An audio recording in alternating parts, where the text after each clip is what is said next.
President Trump's decision to strike Iran sending ripples throughout Washington today. Here's just a clip of some of the reaction on the Sunday morning talk shows.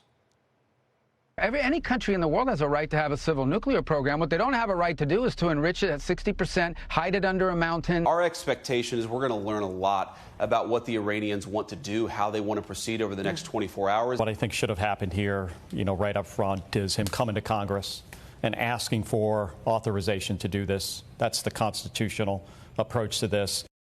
Well, for more on what we're hearing from the White House today, here's Megan Cassella.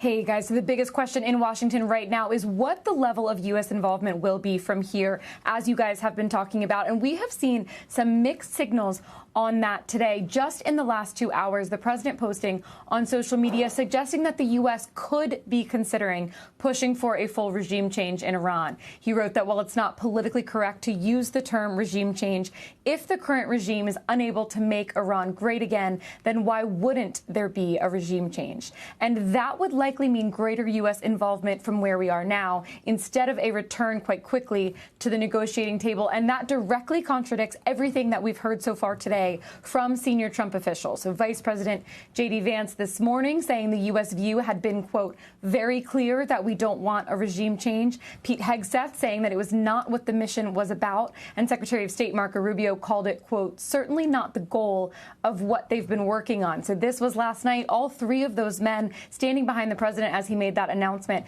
and the president now going further than all three of them.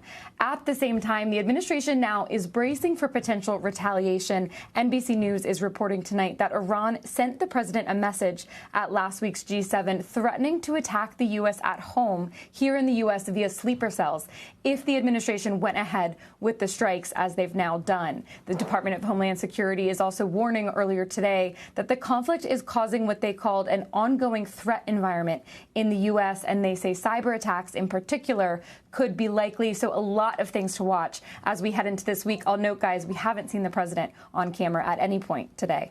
Guys. Megan, I'm curious about lawmakers' response to all of this, because we know Congress was briefed after American military were leaving Iranian airspace. And there's been a lot of talk and a lot of vocal critics, if you will, this weekend on the heels of this. But how much heft do those threats and those warnings and that displeasure actually carry, especially when you do think about the rest of President Trump's domestic policies as they're making their way through Congress right now?